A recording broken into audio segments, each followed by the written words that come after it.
जी अस्सलाम वालेकुम स्टूडेंट्स, मैं हूं हसनैन मकसूद। तो आज मैं आपको बोर्ड के अंदर जो बबल शीट है उसको फ़िलअप करने का मेथड बताऊंगा, तरीका बताऊंगा। क्योंकि नाइन्थ क्लास के बहुत सारे बच्चों ने अभी पेपर देना है, उनको भी नहीं पता बबल शीट किस तरह हमने फ़िल करनी है। और टेंथ क्लास के तो पेपर अभी हो चुके हैं, तो ये नाइन्थ क्लास के लिए भी, फ़र्स्ट ईयर के पेपर रह चुके हैं उनके लिए भी है। हर एक स्टूडेंट के लिए जो 9, 10, फर्स्ट ईयर, सेकंड ईयर है, उन सब के लिए यही बबल शीट चलेगी। ठीक है। अब इस बबल शीट के अंदर क्या क्या चीज़ें आएंगी वो सारी मैं फ़िलअप करता जाऊंगा, सब कुछ आपको बताता जाऊंगा। ठीक है। अब आप देखें, ये आपको दिखाई कि ये शीट एक बबल शीट है। ठीक है। ये मैंने पेन मारकर सब कुछ दिखा दिया कि आपने इसको फ़िलअप किस तरह करना है। ठीक है। तो अब मैं आपको बताता हूँ वन बाय वन करके कि क्या क्या सबसे पहले आपने फ़िल करना है। तो आप ऊपर सबसे पहले आप डेट देख रहे हैं, इसमें डी लिखा है। डी का मतलब होता है डे। आपके अगर फॉर एग्ज़ाम्पल कोई भी डेट है वो आपने डे में बतानी है। फॉर एग्ज़ाम्पल मैं कहता हूँ जी 30 डेट है, तो 3 और 0 मैंने पुट कर दिया। मंथ कौन सा है, एम से मंथ आएगा। तो मंथ फॉर एग्ज़ाम्पल आपके पास पहला है तो 01 आएगा, 2 दूसरा मंथ है 02 आएगा, और अगर आपके पास कोई भी चौथा मंथ है तो 04 आ जाएगा। ठीक है। और आगे आ जाता है वाई, तो वाई आ जाता है हमारे पास ईयर में। तो हमारे पास 2021 है साल जो है। ठीक है। 2021 हमने लिख दिया। अब नेक्स्ट आप देख रहे हैं यहाँ पे डेट लिखी है। डेट आपने ऊपर मेंशन कर दिया है 34 एंड 2021। इसे आप 2 से 3 तरीक़ों से लिख सकते हैं, यानी 30 और 4 चौथा मंथ है, और 2021 जो है वो हमारे पास ईयर है, साल है। ठीक है। इस तरह लिख सकते हैं, बिल्कुल सीधा तरतीब से लिखना चाहें अगर सीक्वेंस में। लाइक मैं आपको दिखाता हूँ जी, अगर आप चाहते हैं कि 34 एंड 221 अगर आप इस तरह पुट करना चाहते हैं तो आप इस तरह भी लिख सकते हैं। ठीक है। अगर आप इस तरतीब, किसी भी तरतीब से, लेकिन आपको इस कैबिन के अंदर तक रहना चाहिए जिसमें डेट लिखा हुआ है। ठीक है। अच्छा, डेट फिल करने के बाद आपके पास देखें, अब आगे आ रहा है मैट्रिक और इंटर। अब ये 2 चीज़ों में, अब मैट्रिक वाला बच्चा जो है 9, 10th वाला जो है वो मैट्रिक वाले को फ़िलअप करेगा, और जो इंटर यानी फ़र्स्ट ईयर सेकंड ईयर में है वो इंटर वाले को फ़िलअप करेगा। आपने फ़िल करना है, टिक नहीं करना। कुछ बच्चे जो हैं वो टिक कर देते हैं तो वो गलत हो जाता है। ठीक है। फॉर एग्ज़ाम्पल ये मैं इंटर के लिए यानी फ़र्स्ट ईयर सेकंड ईयर के लिए बनाना चाहता हूँ, तो मैंने इंटर को फ़िल कर दिया। काइंडली मैट्रिक वाले स्टूडेंट ऊपर वाले को फ़िल कीजिएगा, 9th या 10th वाले। ठीक है। नेक्स्ट आ जाता है पार्ट 1 और पार्ट 2। इसको ध्यान कीजिएगा, पार्ट 1 और पार्ट 2 का कतई ये मतलब नहीं है कि मॉर्निंग या इवनिंग, नहीं। अब इसका मतलब ये है कि अगर आप मैट्रिक में है ना, तो पार्ट 1 का मतलब 9th है और पार्ट 2 का मतलब 10। और अगर आप इंटर में हैं, इंटर के ऊपर आपने फिल किया है, तो इसका मतलब है पार्ट 1 आपका फर्स्ट ईयर है और पार्ट 2 आपके पास सेकंड ईयर है। ठीक है। मैंने पार्ट 1 लिख दिया, यानी फर्स्ट ईयर के लिए बना दिया। आपने 9th क्लास वालों ने ऊपर अगर मैट्रिक लिखा है तो पार्ट 1 पे किया, तो इसका मतलब 9th क्लास वालों के लिए है। अब आगे आ जाता है एनुअल और सप्ली। एनुअल और सप्ली का मतलब देखें, आप साल बाद पेपर दे रहे हैं, आपका फाइनल एग्ज़ाम है, तो एनुअल पे आपने फ़िलअप करना है। ठीक है। हाँ, अगर कोई बच्चा सप्ली वाला है तो वो सप्ली वाले नीचे वाला सप्लीमेंट्री पेपर दे रहा है तो वो नीचे वाला सप्ली वाले को फिल करेगा। अब आपके पास एनुअल पे आ गया ये। उसके बाद मॉर्निंग शिफ्ट है या इवनिंग शिफ्ट है, तो जिसकी मॉर्निंग है वो मॉर्निंग को फिल करेगा, और जिसकी इवनिंग है वो इवनिंग को फिल करेगा। ठीक है। कोई भी शिफ्ट है आपकी वो आप फिल कर लीजिएगा। फिल करना है आपने, इसे टिक नहीं करना। मैं अगेन रिपीट कर रहा हूँ ये वर्ड। ठीक है। इवनिंग के हैं तो मैंने इवनिंग को फिलअप कर दिया। अब नेक्स्ट हमारे पास सब्जेक्ट आ जाता है। आपका पेपर किस चीज़ का है, आपका पेपर फिज़िक्स का है, केमिस्ट्री का है, कोई भी, मतलब जो भी पेपर है आपका, वो सब्जेक्ट का नाम इस बॉक्स के अंदर रहना चाहिए, इस बॉक्स से बाहर नहीं जाना चाहिए। तो मैं कहता हूँ जी, फर्स्ट के लिए हमारा जो पेपर चल रहा है वो हमारे पास केमिस्ट्री का पेपर है जी। तो मैंने इसके अंदर फिल करना है, इससे बाहर नहीं जाना। मैंने केमिस्ट्री, देखें किस तरह लिख रहा हूँ जी, ये मैंने केमिस्ट्री लिख दिया। ठीक है जी। अब ये सब्जेक्ट हो गया। अब यहाँ देखें, डेट के साथ मॉर्निंग और इवनिंग के भी 2 आ रहे हैं, तो आप इवनिंग की शिफ्ट के हैं तो इवनिंग फिल करेंगे, मॉर्निंग है तो मॉर्निंग करेंगे। यहाँ भी आपने फिल करना है, यहाँ पे आपने टिक नहीं करना। आगे आ जाता है जी रोल नंबर। बच्चों, रोल नंबर आपने ऊपर अपने पेन से लिख लेना है। रोल नंबर फॉर एग्जांपल आपका कोई भी रोल नंबर है 43246 ठीक है। 4,32,461 आपका रोल नंबर है। अब ये रोल नंबर फिल करने का मेथड आपकी रोल नंबर स्लिप पे भी हुआ होगा, तो इसका मेथड ज़रा गौर से सुन लीजिएगा। इसमें सिंपल रोल नंबर फिल करने का तरीका यही है कि पहली लाइन के अंदर आपने कॉलम के अंदर 4 को ढूंढना है, चौथा नंबर नहीं, क्योंकि चौथा नंबर 3 होगा, क्योंकि 0 से स्टार्ट हो रहा है, 0 1 2 3 4 इस तरह। तो पहले में से 4 को आपने फिल कर देना है, अगले में से आपने 3 को फिल कर देना है, ठीक है। अब मैं 4 को फिल कर रहा हूँ। नेक्स्ट देखें, अब मैंने नेक्स्ट वाले में से 3 को फिल कर देना है, उससे अगले रो के अंदर मैंने, कॉलम के अंदर मैंने 2 को फिल कर देना है, 2 थर्ड लाइन में होगा। उसके बाद फिर अगले नंबर में मैंने 4 को दोबारा फिल कर देना है, ठीक है। एक लाइन के अंदर ये सब नहीं करने, बल्कि हर एक लाइन को अपना अपना नंबर देना है, ठीक है।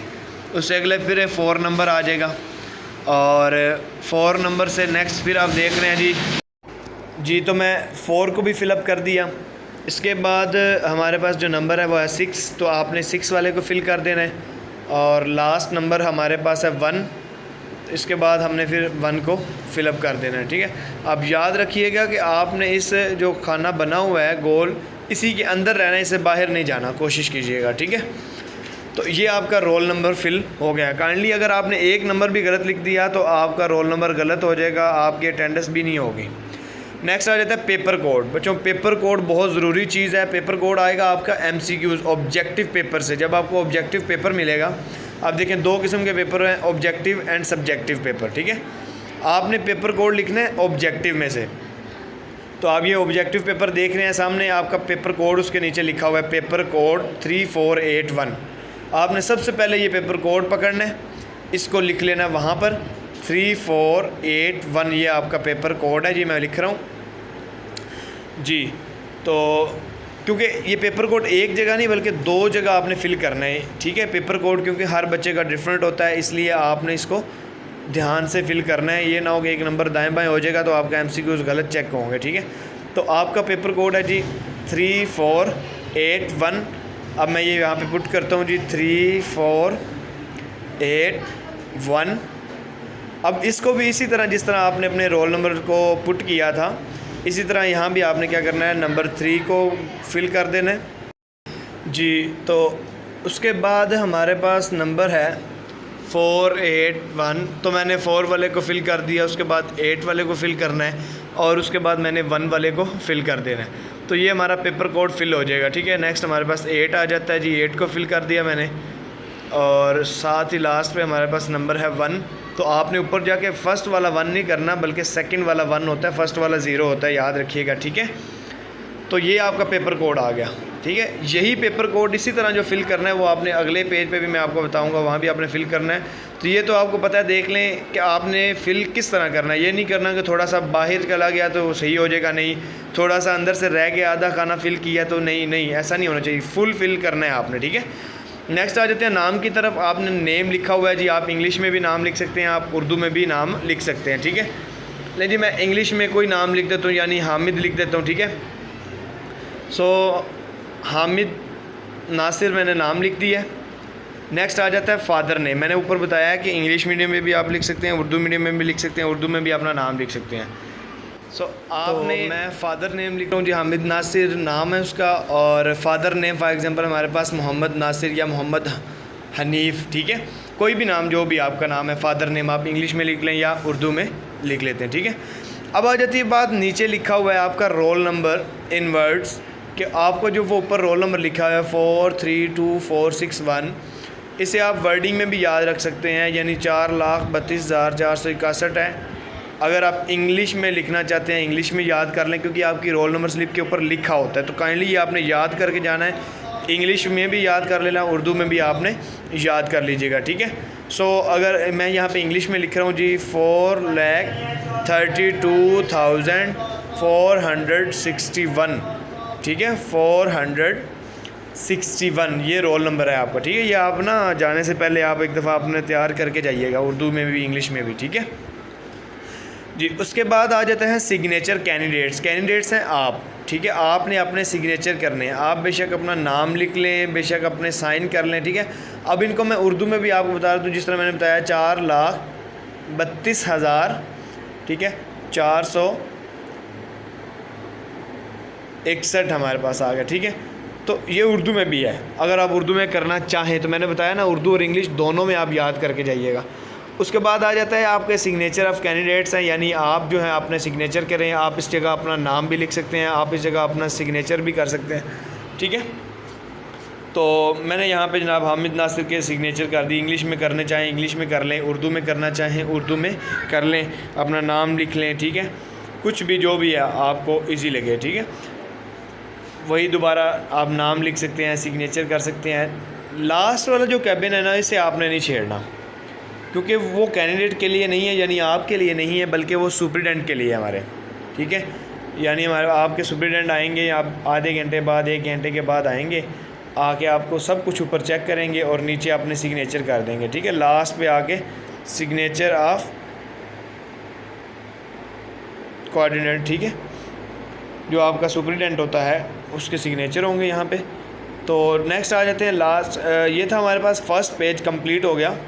सेकंड पेज की तरफ आ जाते हैं। तो सेकंड पेज आपको दिखाई दे रहा है। सबसे पहले जी उम्मीदवार लिखा हुआ है, दस्तखत उम्मीदवार। यहाँ पर आपने अपने साइन करने हैं, अपना नाम भी लिख सकते हैं, आप साइन भी करने हैं, कोई कुछ भी कर सकते हैं इसके अंदर। आगे आ जाता है मज़मून। आपका मज़मून कौन सा है, लाइक फ़िज़िक्स का पेपर है तो फ़िज़िक्स लिख लीजिएगा, उर्दू में आपने लिखना है। उसके बाद पर्चा और ग्रुप, ये 2 चीज़ें बच्चों की मिक्स होती हैं। बच्चे पर्चा आपने देखना है जी कौन सा है, यानी आपका ग्रुप 1 है या ग्रुप 2 है, यानी आपका 9th क्लास का है या 10th क्लास का है। तो फर्स्ट पर्चा है तो फर्स्ट लिखना है, 10th का है तो सेकंड लिखना है आपने, फर्स्ट ईयर का है तो फर्स्ट लिखना है, सेकंड ईयर का है तो सेकंड लिखना है आपने, ठीक है। अब ग्रुप की तरफ अगर मैं आ जाऊं तो ग्रुप का भी ये है कि आपका जो पेपर है वो फ़र्स्ट टाइम हो रहा है। अब देखिए पर्चा ये है कि आप 9th में या 10th में, और ग्रुप ये है कि आपका मॉर्निंग में हो रहा है या इवनिंग में हो रहा है। तो फर्स्ट ग्रुप है अगर मॉर्निंग है, अगर इवनिंग है तो सेकेंड ग्रुप होगा, ठीक है। आगे ये गुजरांवाला बोर्ड का है, लाहौर बोर्ड का भी होगा तो सेम ही होगा। नेक्स्ट नीचे लिख दिया गया है हिंसों में रोल नंबर लिखना, यानी वही मैथ की वर्डिंग में आपने रोल नंबर लिखना है, यानी 4 3 2 4 6 1, इस तरह जो भी आपका रोल नंबर है वो आपने यहाँ पे पुट कर देना है। उसको वर्डिंग में आपने लफ्ज़ों में लिखना है आगे, यानी 4,32,461 आपने ये लिखना है, ठीक है। ये उर्दू में आ गया, यानी लफ्ज़ों में। आगे आ जाता है नाम उम्मीदवार, यानी यहाँ पे आपने अपना नाम लिखना है, ठीक है जी। तो नाम उम्मीदवार के बाद आपके पास आ जाता है वल्दियत। आपने यहाँ पे अपने फ़ादर नेम उर्दू में लिखना है। आगे आ जाता है इम्तिहान। इम्तिहान में आपने बताना है सालाना है या ज़मनी है, यानी आपके साल बाद वाले इम्तिहान है या आपका जो है ये सप्लीमेंट्री वाला, ठीक है। तो आपका सालाना है तो आपने सालाना पे टिक करके इसमें खाली जगह में सालाना में पुट कर देना है, ठीक है। आगे लिखा है 2201 लिखा है, आगे आपने मतलब जो भी पुट कर दें, 2021 है 2022 है जो भी है वो आपने यहाँ पे पुट कर देना है, ठीक है। नेक्स्ट नीचे लिखा हुआ है नाम इम्तिहानी सेंटर। वो इम्तिहानी सेंटर आपको पता चल जाएगा कि आपका इम्तिहान किस सेंटर के अंदर हो रहा है, यानी गवर्नमेंट हाई स्कूल के अंदर हो रहा है तो आपने लिखना है जी गवर्नमेंट हाई स्कूल नंबर 2, ठीक है। मतलब ये आपने उसका नाम लिखना है इम्तिहानी सेंटर का। नेक्स्ट है जी इम्तिहानी दस्तखत करने, यहाँ पे डिप्टी सुपरिटेंडेंट ने, आपने इसको नहीं छेड़ना क्योंकि यहाँ पे सुपरिटेंडेंट ने आपका खुद यहाँ पे अपने सिग्नेचर करने हैं। उसके बाद नीचे लिखा हुआ है मज़मून। आपने मज़मून का नाम लिखना है। पर्चा वही जो मैंने ऊपर बताया है, फ़र्स्ट है या सेकंड है, ग्रुप आपका फ़र्स्ट है या सेकंड है, और इम्तिहान सालाना है या ज़मनी, ये आपने करना है, ठीक है। किसी और लफ्ज़ किसी और चीज़ को छेड़ना नहीं, बल्कि ये जो ज़रूरियात लिखी हुई हदायत इनको ज़रा एक दफ़ा पढ़ लीजिएगा पेपर शुरू होने से पहले, क्योंकि बेहतर होती है जी। इसके बाद नेक्स्ट आ जाती है आपके पास मेन शीट, जो आपकी MCQs यानी ऑब्जेक्टिव की शीट होती है। तो इसको ज़रा ध्यान से सब ने फिल करना है। इसमें MCQs हैं और यहाँ पर आपका सबसे पहले पेपर कोड है। जिस तरह मैंने आपको पीछे बताया था, आपने पेपर कोड फिल करना है। जो आपका पेपर कोड होगा फ्रंट शीट पे वही आपने यहीं पे फुल करना है, दोनों में डिफरेंट नहीं होना चाहिए। तो मैंने यहाँ पे ऊपर कोड लिख दिया। अब लिखना नहीं बल्कि आपने इसको फिल भी करना है, ठीक है। अब MCQs की तरफ आएँ तो अब आपके MCQs फॉर एग्जांपल यहाँ पर C है फर्स्ट वाले का, या जो भी आपने MCQ शीट के ऊपर सिर्फ अपना रोल नंबर लिखना है, यानी जो भी आपका रोल नंबर होगा 322461 जो भी है, ठीक है। तो आपने MCQs में से फॉर एग्जांपल फर्स्ट वाले का C है तो आपने C वाले को देखना, टाइम की बचत करने के लिए आप सिर्फ डॉट लगा दीजिएगा, ठीक है। पहले सारे डॉट्स लगा लीजिएगा, MCQs आपसे वो ले जाएं, कोई मसला नहीं है। बाद में आप इन डॉट्स को सर्कल में फिल कर दीजिएगा। याद रहे इन डॉट्स को डॉट नहीं रहने देना, अगर डॉट रहने दिया तो पेपर आपका ये MCQs चेक नहीं होगा और 0 नंबर आएंगे। आपने इनको साथ ही फिल कर लेना है, ठीक है। तो जिस तरह मैं फ़िलअप कर रहा हूँ सारे, तो फ़िलअप करने का तरीका आपको मैं बार बार बता रहा हूँ कि आपने सर्कल से बाहर नहीं जाना और सर्कल को आधा भी नहीं फ़िल करना, दोनों काम नहीं करने, ठीक है। सर्कल कंप्लीट फ़िल होना चाहिए बस, ठीक है। तो जिस तरह मैंने राइट साइड पे आपको नज़र आ रहा होगा कि मैंने कोड अभी तक छोड़ दिया है, तो कोड भी आपने इसी तरह फ़िल करना है। तो ये था पेपर की कंप्लीट अटेम्प्टेशन। इसके बाद मैं बताऊंगा कि पेपर आपने स्टार्ट कहाँ से करना है। तो कोशिश कीजिएगा कि ये आपके पास ना फर्स्ट शीट होगी जिसमें आप देख रहे होंगे कि ये ऊपर लाइनें लगी हैं आपकी, इसी तरह आपकी भी शीट होगी। ऊपर वाला हिस्सा आपने छोड़ देना है, लाइनें लगी ना भी हों, ये वाला पार्ट कोशिश कीजिएगा ये पूरा पेज ही फर्स्ट वाला छोड़ दीजिएगा, ठीक है। क्योंकि इधर वाला पेज उतर के आपका आगे बोर्ड में जाना होता है, उतार लेते हैं आपकी इन्फॉर्मेशन सारी और पेपर चेकिंग के लिए चले जाते हैं। तो आप कोशिश कीजिएगा कि पहला पेज कंप्लीट छोड़ दीजिएगा और सेकंड पेज से जाके अपना काम स्टार्ट कीजिएगा, ठीक है। ये कंप्लीट ही छोड़ दीजिएगा क्योंकि ऊपर वाला उतर जाना होता है। तो ये वाला इस पेज से आपने पेपर को स्टार्ट करना है, ठीक है।